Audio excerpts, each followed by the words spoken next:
असहाय की जमीन कोई कब्जा ना कर सके, इसके लिए सरकार ने भूमाफियाओं के खिलाफ कई तरह के निर्देश दिए हैं ताकि कोई कमजोर असहाय परेशान ना हो। लेकिन परेशानी आज भी बरकरार है। इसकी सुनवाई के लिए कोई नहीं है। न्याय के लिए पैरों में पड़कर भीख मांगनी पड़ती है, तब भी न्याय नहीं मिलता। रिपोर्ट देखिए। हमारी जमीन जा रही, वो सुनने वाला नहीं है हमारी बात। जब तस्वीरें ऐसी आती हैं तब दुख होता है।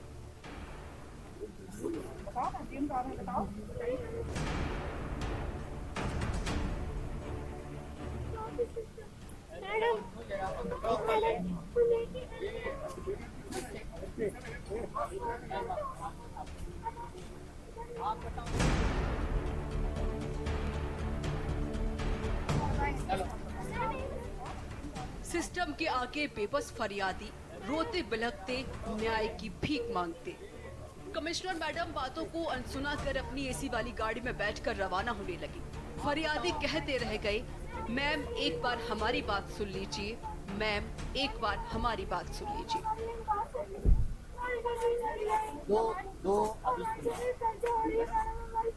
लेकिन कमिश्नर मैडम ने तो बात ही नहीं सुनी।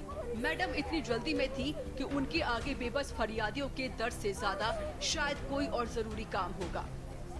हो सकता है ये देखकर सूबे के मुखिया योगी आदित्यनाथ भी अचंभित हो उठे। जो खुद जनता को सर्वोपरि मानते हैं, उनके दर्द को अपना समझते हैं, उनके लिए प्रदेश की जनता से बढ़कर कोई और नहीं होता। वहीं दूसरी तरफ उनके प्रदेश में ऐसी तस्वीरें सच में सवाल खड़े कर देती हैं।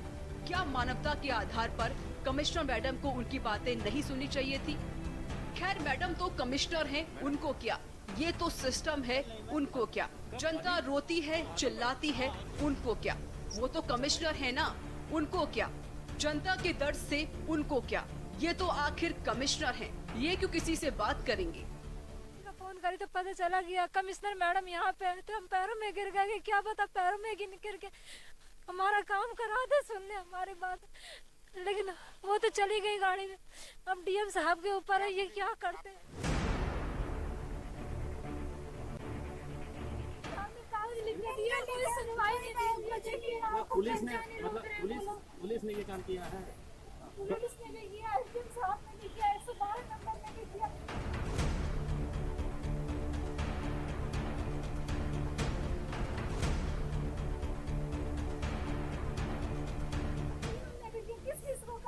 हमारी जमीन को कोई बचाने वाला नहीं है। एक साइड से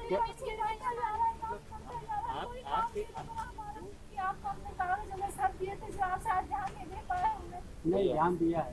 नवंबर दिसंबर की बात है, कोई वैल्यू नहीं हो रही है कहीं पे। एक साइड से मकान कर रहे हैं, दूसरे साइड से थाने में वैल्यू है। देखो सुनिए, खड़े होइए, खड़े होइए। देखिए ऐसा है, सुन लो, बात सुनो। मेरी बड़ी बड़ी यही पूंजी है, मैं कहाँ जाऊँगी? तो मेरा आदमी बीमार है। अरे डीएम साहब, अगर आप पहले ही मामले में ध्यान दे देते तो शायद फरियादियों को दोबारा यहाँ आने की नौबत ही नहीं आती। सिस्टम के आगे पैर पर गिरकर न्याय की मांग ना कर रही होती। शर्म आनी चाहिए ऐसे अधिकारियों को जो जनता को कुछ भी नहीं समझते हैं। इनका ये कहना है कि कोई जो बगलगीर है वो हमारी ज़मीन पर कब्जा कर रहा है, वही इनको दिक्कत है। और कभी 6 महीने पहले भी उसने प्रयास किया, अब फिर से प्रयास कर रहा है। 6 महीने पहले आई थी और इनका निस्तारण और सहयोग जो किया जा सकता था वो किया गया। अब फिर से दूसरी तरफ से कह रहे हैं कब्जा करने का प्रयास कर रहे हैं। इसके बारे में एप्लीकेशन ले लिया गया है इनका और एसडीएम को मिलने के लिए कहा गया है। आपको बता दें, ये पूरा मामला जमीन से जुड़ा है, जहां पीड़िता का कहना है कि उसकी जमीन पर कब्जा हो रहा है, जिसकी शिकायत पीड़िता ने जब सब जगह की, लेकिन कहीं पर किसी ने भी पीड़िता का साथ नहीं दिया।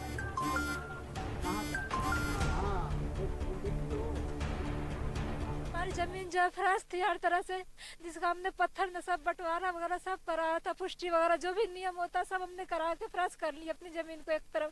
लेकिन उस जमीन पे हमारा पटीदार जो है एक साइड से कब्जा करने लगा नवंबर दिसंबर में, जिसके लिए हमने डीएम साहब को हर तरह से कागज दिए, लिख करके भी दिए और पत्थर में सबकी रिपोर्ट दी। बंटवारे वगैरह की। जिसका जिसका कुछ भी नहीं सुने वो लिए कागज और एक साइड में रख दिए। ना फोन पे बात सुनते हैं, कहते हैं फोन पे नहीं सुनेंगे, ला करके दीजिए लिखित, तो लिखित ला के देने पे भी नहीं सुनते, एक साइड में रख देते हैं कागज। गए, कुछ सुनवाई नहीं हुई। धीरे धीरे करके उसने मकान खड़ा कर दिया, वहाँ पे गिरा हुआ मटेरियल भी नहीं वो लोग हटाते हैं, जिस वजह से रात रात को काम चालू हो जाता है। मामला पूरा बलिया के उम्भाव थाना क्षेत्र का है, जहां दबंगों द्वारा पीड़िता की जमीन पर कब्जा किया जा रहा है, जिसकी शिकायत लेकर कई दिनों से पीड़िता ने थाने से लेकर डीएम के दफ्तर तक चक्कर लगा चुकी है।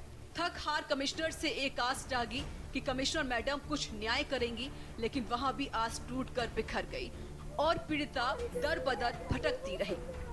बलिया से के न्यूज के लिए विवेक जायसवाल की रिपोर्ट।